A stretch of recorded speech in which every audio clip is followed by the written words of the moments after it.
L'aéroport à l'âge de ses artères, dixit le directeur général de la société ADT en charge de la gestion de l'infrastructure. Les chiffres ont explosé par rapport aux 2 années de crise Covid. 2 millions de passagers transportés en 2022, c'est le chiffre à retenir pour le trafic international et domestique. Si l'aéroport se modernise, sa gestion a toujours une épée de Damoclès au-dessus de la tête quant à l'attribution du marché, toujours devant la justice. Natacha Silagi, David Chang. Là, nous sommes devant le chantier de la prochaine nouvelle consigne à bagages. Les consignes sont arrivées. Le gestionnaire de l'aéroport résiste, malgré la crise Covid et la crise judiciaire qu'ADT vit depuis plusieurs années pour la concession de l'aéroport.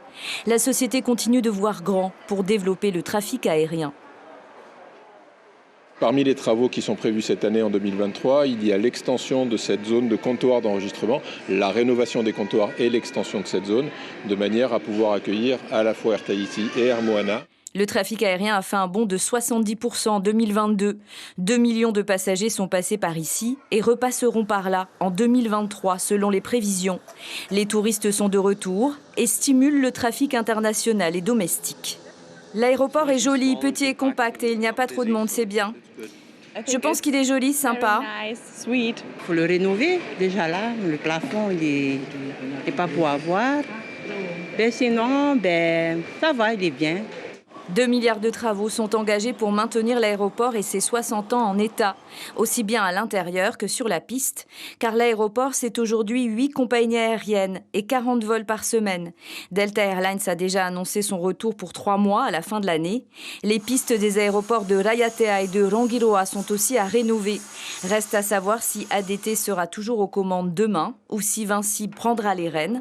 Le Conseil d'État doit trancher dans un mois. Le message à l'État, c'est qu'on a besoin de faire ces travaux-là, on a besoin de les faire rapidement et on a besoin d'avoir leur accord pour le faire. Sur le principe, il ne semble pas y avoir d'obstacle particulier. Le trafic aérien en pleine vitesse malgré une gestion de l'aéroport instable et l'arrêt de 2 destinations, celle de l'île de Pâques et de Santiago qui reste en pause et celle du Japon qui reprendra au mois d'octobre. En attendant, les commerces et les services trouvent leur place.